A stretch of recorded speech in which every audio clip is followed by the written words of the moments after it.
السلام عليكم ورحمة الله وبركاته. يا رب يوم جديد عليكم، يا رب يوم سعيد يا رب. اللهم صل وسلم على سيدنا محمد. دلوقتي ببدأ يومي الروتين بتاعي. زي ما انتوا شايفين دخلت المطبخ، عندي مواعين، عندي البوتاجاز عايز يتنضف، تمام. عندي المطبخ ده عايز يتلمع برضه، تمام. يعني عندي كذا حاجة النهاردة هعملها يلا الله المستعان يا رب. انا ما بنزلش الفيديو، بنزله في اوقات مختلفة عشان انتوا عارفين ان الفيديو فيه حاجات بتتظبط وصوت وكده، وعندي ولادي وعندي مسؤولية وكده الحمد لله على كل حال. زي ما انتوا شايفين كده انا كنت نايمة، نمت ما قدرتش اعمل المواعين دي، كنت تعبانة جدا. انا ممكن اكون بغسل مواعين مرتين 3 في اليوم. فزي ما انتوا شايفين هبدأ كده بالمواعين، تمام. اول حاجة ببدأ بيها المواعين. المطبخ ده بصراحة بلمعه في الاخر يعني خالص.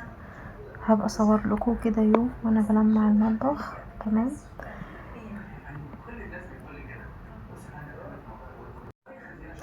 اتمنى فضلا وليس امر الاشتراك في القناة ودعموني بتعليق كده حلو ولايك كده حلو. الله المستعان. اللهم صل وسلم على سيدنا محمد. شكرا لاي حد هيتابعني واي حد يدخل قناتي ويعمل لي اشتراك، بجد بجد شكرا لاي حد هيتابعني. واحد بيصحى الصبح بصراحة بيبقى يعني في شوية كسل كده، بس بيتشجع عشان خاطر طبعا مفيش حد هيعمله ولا حد هيساعده. وانا طبعا الفترة دي يعني حامل فتعبانة وكده. ادعولي ربنا يقومني بالسلامة يا رب يا رب. الايام دي فعلا صعبة والله، صعبة وفي تعب، بس انا بقاوم ما بين بقى شغل البيت يا حبايبي، ما بين مواعين وما بين غسيل ونشير وتنظيف مستمر. تعرف طبعا البيت اللي فيه ولاد ده ما شاء الله يعني ربنا يخلي. فالواحد بيصحى بصراحة بيبقى تعبان. يعني انا من الناس اللي انا فترة الحمل دي اصلا صعبة بالنسبة لي، يعني لان قعدت فترة يعني عندي ولدين الحمد لله. ربنا يحفظهم يا رب، يحفظ اولادكم جميعا. ساعات بيبقوا وانا بسجل بيبقوا اكيد سامعين صوتهم يعني، فمعلش لو بيبقى فيه وش ولا شوشرة. ربنا يحفظ اولادكم يا رب ويحفظنا جميعا يا رب يا رب يا رب، ويصلح حالنا جميعا يا رب يا رب يا رب. انا هنا كنت بغسل مواعين زي ما انتم شايفين كده. انا النهارده هقول لكم على قصه، برضو هحكي لكم قصه، تمام. يعني مش عارفه انتوا لو حابين ان انا احكي لكم قصص اللي انا بحكي لها اوكي، مش حابين ويبقى روتين منزلي بس يبقى مفيش مشكله. بس هو ادينا يعني عشان ما تزهقوش يعني، وانتوا بتتفرجوا على الروتين والحاجه دي كل يوم بنعملها، يعني التنظيف والطبيخ والحاجات دي كل يوم بتتعمل. تشجعوا كده يا جماعه، واللي عنده حاجه ايه يقوم يعملها وما يكسلش، عشان بيوتنا تفضل دايما نظيفة يا رب يا رب يا رب. يجعل بيوتنا على طول نظيفة وطاهرة يا رب، اللهم امين.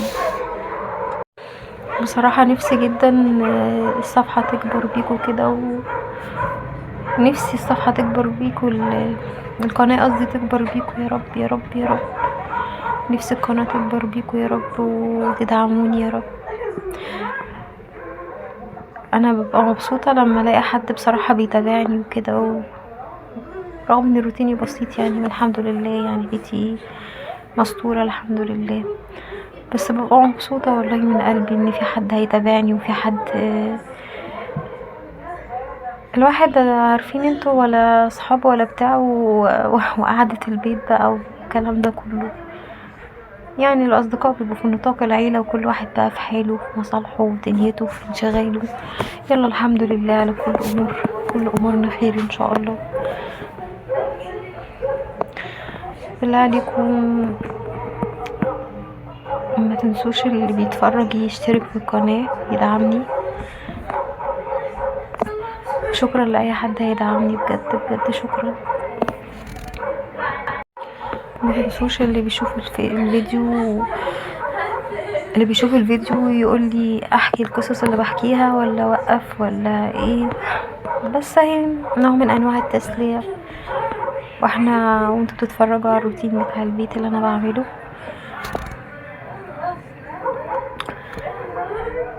على فكرة القصص دي انا ما يعني القصص دي حقيقية من واقع الحياة، والمشكلة ان الواحد بيتعجب لما بيسمع حاجة.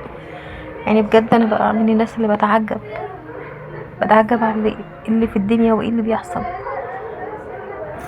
بس الحمد لله يعني ربنا يطلعنا من الدنيا دي على خير، وربنا يسترنا يا رب فوق الارض وتحت الارض ويوم العرض عليه يا رب. اللهم امين يا رب. كل ما الواحد بيشوف حاجات وبيسمع عن قصص والحاجات اللي كترت دي، الجرايم والقتل والكلام ده، الواحد بصراحة بيقف دماغه بتقف اللي هو احنا فين، ايه اللي حصل؟ ما بقاش ليه في بركة، ما بقتش الناس ليه بتحب بعضها. الجرايم كترت بطريقة بشعة والخوض في الأعراض وحاجات كتير جدا جدا جدا.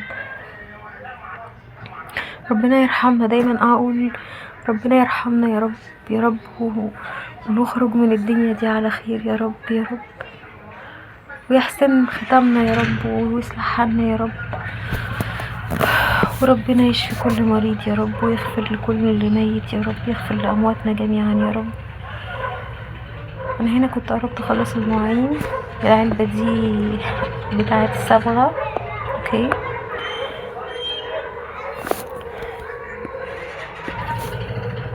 اهم حاجة بصراحة النظافة بتفرق جدا جدا، ان الواحد لما بينظف بتحس كده ان الدنيا حلوة بصراحة.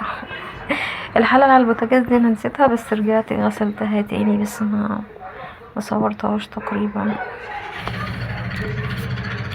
النهاردة هنعمل غدوة كده حلوة.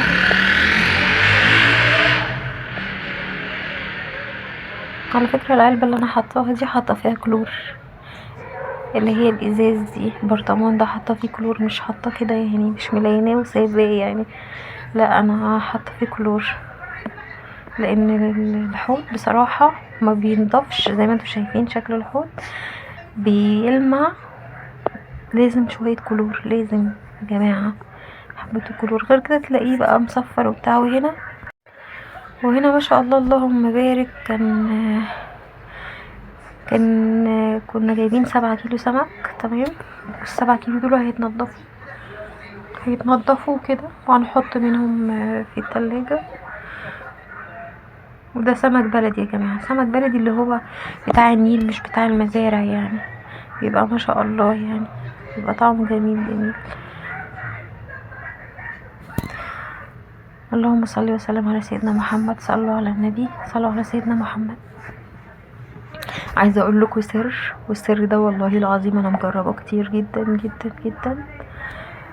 الصلاه على النبي، والله العظيم الصلاه على النبي بتقضي الحاجه بطريقه ما اقولكوش، والله بتقضي الحاجه والله، وبتسهل لو حد تعبان ولا حد دخل عمليه ولا حد في مشكله وصلى على النبي ودعا ربنا، والله العظيم متجربه جدا جدا. انا هنا بغسل السمك زي ما انتم شايفين.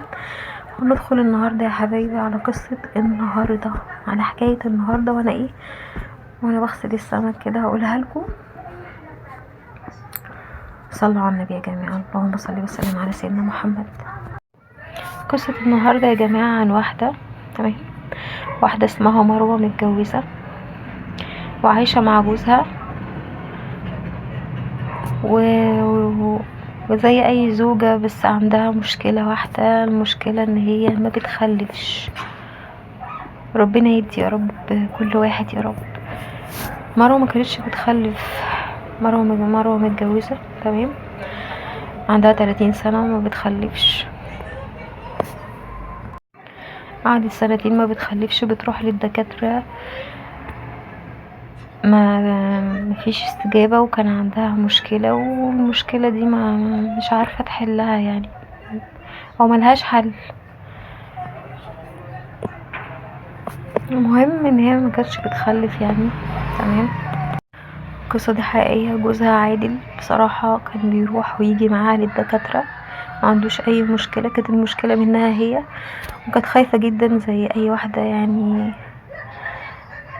ما فيش في حياتها اولاد بقالها سنتين. كانت خايفة لجوزها يتجوز وكده، وكانت بتسعى يمين وشمال وتجري على الدكاترة. كان عندها مشكلة، ما كانتش بتخلف، وكان جات لها فترة اللي هي زهقت بقى، زهقت ومش عايزة تروح لدكاترة تاني، هنا انا كنت غسلت كمية السمك زي ما انتوا شايفين اهو، اللهم بارك. هناخد شوية نعملهم والباقي يتشال. مش عارفة ايه هو. انا غسلت نصهم تقريبا، وده الباقي بغسل فيه. المهم مروة ما كانتش بتخلف يا جماعة،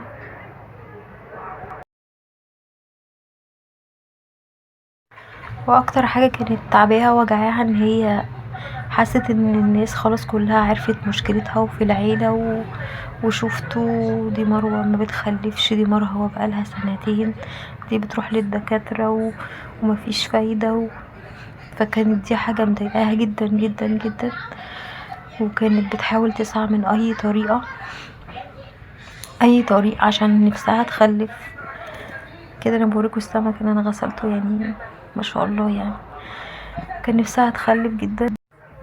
هنا انا بعمل رز السمك. دول بصلتين يا جماعه، انا هحمرهم زي ما انتوا هتشوفوا دلوقتي. وكان نفسها تخلف جدا زي اي حد، وكانت بتروح وتيجي وتسعى لحد ما جت واحده من عيلتها. اوكي. لحد ما جت واحده قريبتها قالت لها دي في واحده كانت زيك كده وبتروح للدكاتره وما بتخلفش وكده. الواحده دي بنت خالتها يعني. قالت لها روحي لها وشوفي وكده وزوريها وشوفي، وما شاء الله دلوقتي جابت توأم. راحت لرحمة دي، رحمة دي اللي هي ما كانتش بتخلف وخلفت وجابت توأم، اللي هو راحت لها وخدت لها زيارة وراحت لها، فبتقول لها انتي عملتي ايه عشان تخلفي؟ هنا البصلة كانت ابتدت تتحمر معانا، ولازم تتحمر جدا جدا علشان ده الرز بتاع سمك. قالت لها انا سمعت ان انتي ما كنتيش بتخلفي. واول ما هي قالت كده، اول ما مروه قالت كده الرحمه، انا سمعت ان انتي ما كنتيش بتخلفي وربنا رزقك بتوأم، وشها اتغير وجاب الوان، وبقيت تعاملها معامله مش كويسه، ومش حابه ان هي تقعد في بيتها يعني وكده. وقالت لها انا بعد اذنك انا عايزه انام، وكده. كنت ضايقتك انتي زعلتي بتاعت لها بعد اذنك، وراحت فاتحه لها الباب ومشيت. راحت لبنت خالتها وقالت لها انا رحت الرحمه وقلت لها عشان ربنا يكرمني واخلف زيها. المهم راحت قالت لبنت خالتها ده انا رحت الرحمه علشان خاطر اسالها انتي ازاي خلفتي، لقيتها بتعاملني وحش جدا، وضايقت وطردتني بالادب، وقالت لي انا عايزه انام. هنا كانت يا حبيبي البصل اتحمر تمام، وكان الرز مغسول، وهنزل بالرز افلفله زي ما انتوا هتشوفوا دلوقتي. المهم قالت لها لا ما تستسلميش، بنت خالتها ما تستسلميش وروحي لها تاني، دي زيك كده بالظبط. هي قعدت سنه ونص لحد ما خلفت. ما كانتش بتخلف، وكانت بتروح وتيجي، وكانت نفسيتها زي الزفت. طبعا مش قادره اقول لكم مروه دي نفسيتها كانت وحشه جدا جدا، بسبب ان هي نفسها تخلف، وعماله تدور وتسأل وتجيب وصفات بقى من على الانترنت وكده، وتاخد وتعمل. المهم شوية تاني عدى اسبوع، راحت قررت الزيارة تاني، وراحت لرحمة اللي هي ما كانتش بتخلف. هنا انا حطيت كمون على الرز وانا بفلفله. راحت لرحمة تاني تمام، وخدت لها زيارة اتقل من اللي خدتها قبل كده، وازيك عامله ايه، وقعدت تكلمها. طبعا زياره رحمه قابلتها مقابله مش كويسه، وما كانتش مرحبه بيها يعني. المهم راحت قالت لها متزعليش مني، انا اسفه لو كنت ضايقتك في الكلام. انا السمك زي ما انتوا شايفين كان اتغسل كويس جدا. دي كميه اللي هي 7 كيلو ما شاء الله. مش هنعملهم كلهم طبعا، هنعمل اللي هنعمله وهنشيل الباقي في اكياس في الفريزر. فالمهم رحمة ما كانتش حابة تتكلم معاها وكده، وكانت مديها وش يعني اللي هو الوش الحديد مش الخشب. راحت واخدة بعضها ومشيت. يا جماعة ومشيت هي تاني وهي يأسة ومش عارفة تعمل ايه. راحت كلمت بنت خالتها قالت لها انا رحت لها تاني وما ادتنيش وش وبتاع. قالت لها طب اصبري اسبوعين كده وروحي لها تاني والحل عندها، والله دي مكانتش بتخلف وخلفت، ولازم تعرفي هي عملت ايه. طبعا وهي صابرة ان الرز يا جماعة كان اتفلفل، وهنزل عليه بمية سخنة ومرقة. ودي الدقة بتاعت السمك. بصوا الخلطة دي بتاعت كبدة بس ليمون، فهحط الخلطة دي طعمها حلو قوي، وهحط كزبرة وكمون. المهم لما كانت يأسة وكل شوية تجيب حاجات من على النت وتجرب حاجات وتعمل حاجات، راحت كلمت بنت خالتها وقالت لها انا رحت لها تاني ومقابلتها ما كانتش كويسة ومش مرحبة. قالت لها مفيش الحل عندها هي، حاولي يعني تسيبي اسبوعين ولا حاجة وتروحي لها. عايزة اقول لكم ان كانت يأسة ونفسيتها تعبانة جدا، ومعاملة جوزها كانت اتغيرت. المهم يا جماعة راحت لها تاني، راحت لرحمة تاني. المرة دي راحت قالت لها بالله عليكي، وقعدت تتحايل عليها انا نفسيتي تعبانة، انا بقالي 2 بروح للدكاترة ومفيش فايدة وتعبت وصرفت فلوس ونفسي اخلف، قوليلي انتي بس عملتي ايه.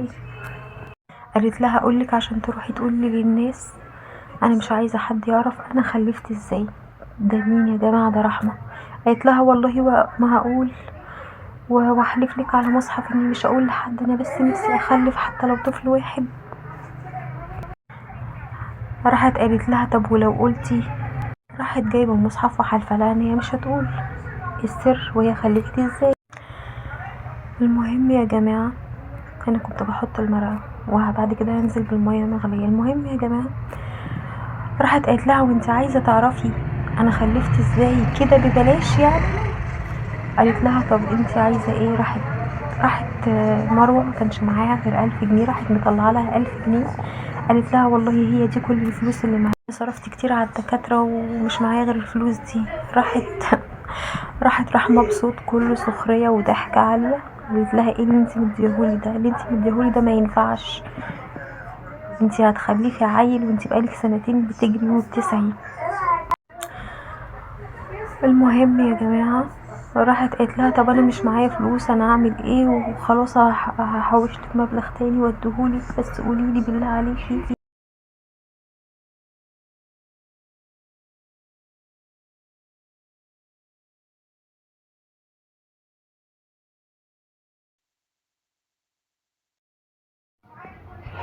المهم يا جماعه تمام،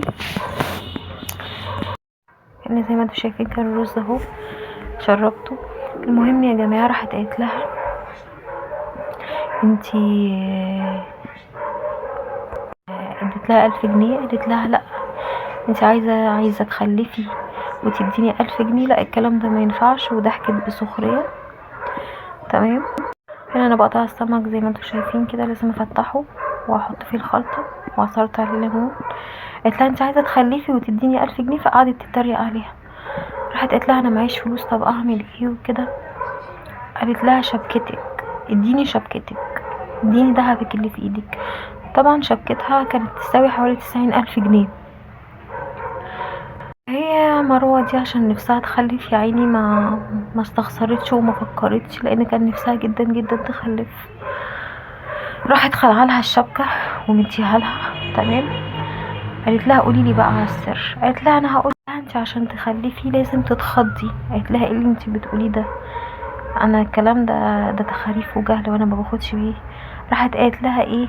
لا، ما انت مش هتتخضي خضه وخلاص، انت هتتخضي خضه جامده، ومش زي الكلام بتاع زمان اللي هو تحطي نفسك تحت قطر والكلام ده، ولا توقعي نفسك من على جبل. لا لا لا لا، ده انت هتتخضي خضه جامده.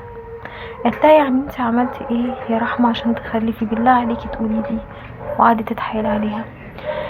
قالت لها وبالراحه كده معايا وايه وما تتصدموش وانتوا بتسمعوا يا جماعه. صلوا على النبي، اللهم صل على سيدنا محمد يا رب. قالت لها استحميت بمية واحدة ميتة. قالت لها ايه اللي انت بتقولي ده؟ اتصدمت. ازاي ايه اللي انت بتقولي ده؟ قالت لها ما هو ده اللي خلاني اخلف. قالت لها ازاي اللي انت بتقوليه ده وازاي انا اعمل كده؟ مروه اللي بتقول لها كده، ازاي اللي انت بتقوليه ده وازاي اعمل كده؟ ازاي ما فيش حل تاني؟ قالت لها هو ده يا حبيبتي اللي انا عملته عشان اخلف. استحميت بغسل واحده ميته وانا وجوزي. قالت لها انا لا يمكن ما اعمل كده. قالت لها خلاص يبقى انتي ما تفكريش في الخلفه بقى وافضلي ماشيه ورا الدكاتره. المهم عيطت وقالت لها خلاص انا هعمل كده عشان نفسي اخلف. هنا الرز يا جماعه كان استوى. قالت لها خلاص انا هعمل كده عشان انا نفسي اخلف وبتاع. طب انتي هتجيبي الميه دي منين بتاعت واحده ميته؟ انا ما قالت لها ملكيش دعوه، انا هجيبها لك من واحده اسمها الحاجه فاطمه بتغسل اموات، بتغسل ستات اموات. راحت خدت مروه معاها، رحمه خدت مروه معاها وراحت للحاجه فاطمه دي اللي بتغسل الاموات. قالت لها انا عايزه ميه واحده ماشي من اللي انتي بتغسليهم، عشان مروه ما بتخلفش ونفسها تخلف وزي ما عملتي معايا وخلفت وانا منساش جميلك والكلام ده كله. انا كنت حاطه دي وحاطه عليه الخلطه اللي انا بقول لكم عليها، كمون وكزبره. المهم راحت قالت لها اعملي معاها جميله عشان نفسها تخلف زي ما انا خلفت. راحت رحمه مديه للحاجه فاطمه دي 5000 جنيه وقالت لها دي يا مروه حلاوه المولود الجديد. مين اللي اداها؟ رحمه ادت الحاجه فاطمه 5000 جنيه. طبعا ما هي واخده شبكتها طبعا، واعتبريها نقوط المولود الجديد وحلاوته. تدعي لها وتقول لها ربنا يخليكي راحت مروه روحت البيت، حطت طبق كبير، حطت نص الميه اللي خدتها، الجيركن الكبير اللي خدته من الحاجه فاطمه بتاع الميه.